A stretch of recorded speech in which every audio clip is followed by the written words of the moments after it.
Guys, belakangan gua mulai ngejar beberapa judul anime yang ketinggalan. Jadi yang belum tahu gini cuy, Selasa atau Rabu depan, gua bakal ngelanjutin Remonster. Lalu di 2 minggu lagi, gua bakal lanjutin Mao no Oregadore Elf. Ya kira-kira sampai akhir bulan Mei ini kayaknya ada 2 judul yang kekejar sih ya, semoga ya. Nah, di bulan Juninya, gua bakal coba upload rutin biar gak ada hari yang bolong dalam meraup pundi-pundi AdSense, maksud gua pundi-pundi kebahagiaan buat kalian semua. So, pada video kali ini kita akan melanjutkan ceritanya calon top global pergelutan. Tapi sebelum kita mulai, tolong di-push dulu tombol subrek, like, dan aktifin lonceng notifikasi di bawah. Kalau ada yang mau support lebih, kalian bisa join membership gocengannya WAM2. So, tanpa berlama-lama lagi, mari kita mulai. Windbreaker episode ke-7.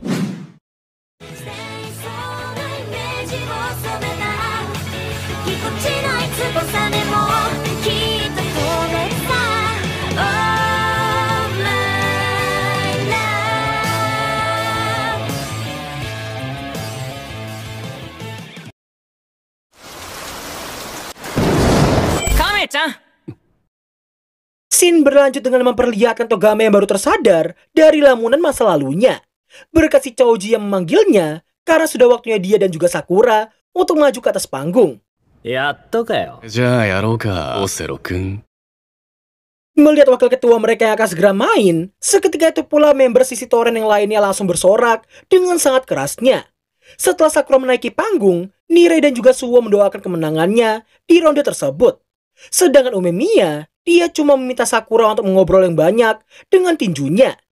Di tengah Togame yang masih OTW ke atas panggung, Sakura teringat dengan Sasaki yang mengharapkan kemenangan mereka atas geng sisi Toren. Dan hal itu membuatnya lebih termotivasi untuk tidak kalah dari si Togame ini. Dan pada akhirnya, ronde keempat antara wakil ketua sisi Toren Togamejo melawan newcomer Bofurin Sakura Haruka akan dimulai. Sontak Sakura pun sangat terkejut karena meski Togame punya cara ngomong yang sangat lelet, tapi gerakannya tadi bertolak belakang dari cara ngomongnya. Mendengar ucapannya barusan, Togame yang mungkin masih bisa lebih cepat lagi pun memutuskan untuk mempertahankan temponya tadi.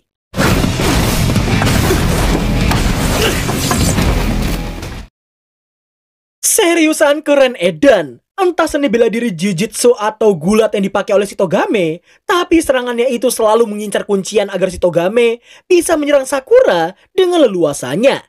Di tengah Nirei yang mengkhawatirkan Sakura, Umemiya mewajarkan Sakura yang terdesak karena skill Togame dan juga Choji sangat berbeda dari ketiga keroco yang cuma jadi hidangan pembuka di awal tadi. Umemiya pun yakin Sakura pasti bisa merasakan perbedaan yang dimaksudkan olehnya. Wedan, meski udah diserang seperti itu, tapi endurance yang dimiliki oleh Togame seriusan gak main-main. Dirinya pun terlihat membanting Sakura dan ingin menginjaknya menggunakan geta yang dipakai olehnya. Namun untungnya di sini, Sakura masih mampu menghindarinya dan diberitahu Togame bahwa dia sangat kesal karena Sakura yang mengatainya dengan sebutan cupu saat di lorong kereta sebelumnya. Sorak-sorai dari semua member sisi Toren lainnya pun semakin pecah karena wakil ketua mereka yang berhasil membanting lawannya dengan sangat kerasnya. Setelah Togame mengangkat tubuh Sakura dan mengatainya yang kini terlihat sangat cupu, dirinya juga menekankan bahwa banyak laga dan juga banyak omong cuma bisa dilakukan oleh orang-orang kuat saja. Togame mengira Sakura berlagak seperti itu hanya karena dirinya adalah seorang member geng Bofurin. Namun karena ucapan itu jugalah, Sakura jadi sangat emosi dan seketika itu pula ini yang terjadi.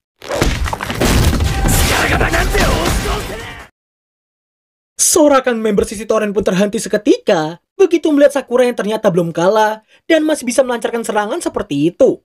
Sakura merasa yakin Togame masih bisa merasakan kesendirian, diasingkan, dan dibenci oleh semua orang yang selama ini dialami oleh Sakura. Oleh karena itulah dia tidak akan pernah kalah dari siapapun.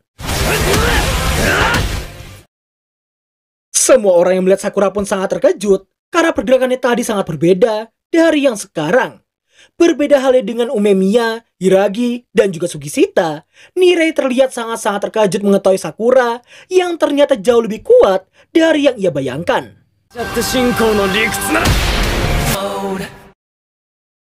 Gua agak merinding sumpah. Gak tau kenapa nih ya. Nih anime seolah-olah mau membawa kita buat ngerasain ada di sana juga cuy. Tapi inget ya adik-adik ya. Jangan tiru semua hal yang ada di anime ini. Meski telah terkena serangan telak seperti itu, tapi Togami masih belum kalah sama sekali. Dirinya yang kesal dengan ucapan Sakura barusan, seketika itu pula langsung melompat menyerangnya. Bukan tanpa sebab, Togame sangat kesal karena meski Sakura nggak tahu masa lalu Sisi Toren, tapi dia ngebacot kayak si paling tahu aja. Bersama dengan sorakan semua member Sisi Toren yang kembali, Togame terlihat menginjak kepala Sakura menggunakan geta. Di tengah semua orang bahkan Nirei yang mengira Sakura telah kalah, Suo mengetahui bahwa Sakura masih belum kalah sama sekali. Nah, di saat Sakura yang mencoba untuk bangkit lagi, dirinya mengatai geng Sisi Toren yang harus mengganti nama menjadi geng penindas. Sakura juga mengingatkannya tentang semua kebusukan dari geng tersebut. Namun ketika dia mengatakan soal pengejaran dan penindasan ke salah satu anak SMP Furin, secara tidak terduga ini yang terjadi. Iya, Togami gak jadi melakukan serangan terakhirnya kepada Sakura dan lebih ingin memahami apa yang sebenarnya terjadi sebelumnya. Sembari pamitan sebentar untuk menghampiri Arima dan juga Kanuma, Togami lalu meminta keduanya untuk mengklarifikasikan ucapan Sakura tadi. Nah, di saat kedua anak buahnya yang mengatakan mereka hanya bermain-main dengan seorang anak SMP Furin, seketika itu pula ini yang terjadi pada mereka. Melihat betapa kejamnya wakil ketua mereka, semua member Sisi Toren lainnya pun hanya bisa diam tak berkata sama sekali. Choji yang gak peduli dengan hal itu pun hanya meminta Togame untuk segera melanjutkan pergelutannya saat ini. Mendengar hal itu, Togame pun menurut dan langsung naik ke atas panggung lagi. Yaroka. Scene mundur ke kali pertamanya Togame join ke Sisi Toren. Kala itu, meski dia telah menumbangkan beberapa anggota geng tersebut, tapi begitu Choji muncul, dia langsung mengajak Togame buat join dengan mereka karena merasa si Togame ini adalah sosok yang sangat kuat baginya. Perlahan namun pasti Togame mulai terbiasa dengan kehidupan barunya di geng tersebut. Geng Sisi Toren awalnya bisa dibilang geng biasa yang mengutamakan kesenangan daripada kekuasaan dan kekuatan. Tapi gara-gara Togame yang sempat menanyai Choji tentang arti dari kekuatan adalah segalanya, dirinya jadi membendam kata-kata itu dalam jiwanya. Singkat cerita, pada awalnya Choji dianggap sebagai matahari sekaligus orang paling ceria dalam geng mereka. Yang bahkan, Togame sampai beranggapan jika Choji menjadi ketua mereka, maka geng Sisi Toren pasti bisa menjadi geng yang jauh lebih kuat lagi dari yang sekarang. Akan tetapi, kebersamaan geng Sisi Toren yang tadinya 11-12 dengan Bofurin langsung runtuh dalam seketika, cuma dalam beberapa waktu doang. Nah, mulai dari titik di mana Tomiyama Choji menjadi ketua geng Sisi Toren inilah, semua hal jadi sangat berubah. Choji lalu bertanya pada Togame mengenai kekuatan adalah segalanya. Yang mana meski diyakini adalah seorang ketua yang bisa diartikan sebagai orang terkuat dan paling bebas, namun Choji tidak dapat menemukan kesenangan sama sekali.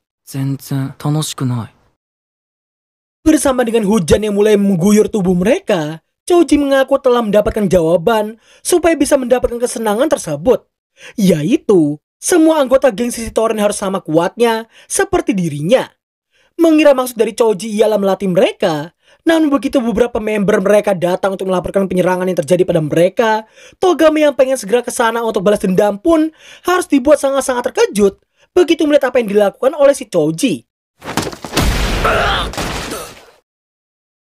Inilah awal mula dari slogan kekuatan adalah segalanya, yang mampu mengubah seseorang seperti Choji menjadi sosok diktator yang mementingkan kekuatan di atas segalanya.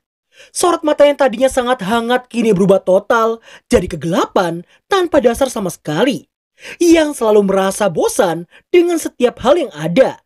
Meski Togame mencoba untuk menghentikannya, namun sayangnya hal itu sangatlah sia-sia.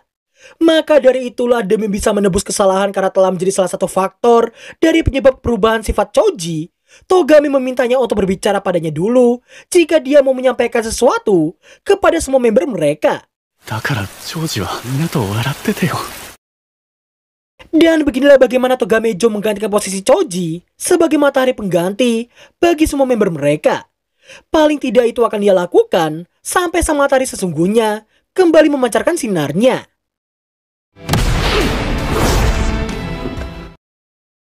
Sakura rupanya menyadari bahwa Togame tidak serius sejak tadi. Selain karena tinjunya tidak mengenainya lagi, dia juga seolah pasrah saat mau ditendang olehnya. Sakura jadi sangat mempertanyakan apa yang sebenarnya diinginkan oleh si Togame sejak awal. Dan berakhirlah alur cerita anime Windbreaker episode ke-7.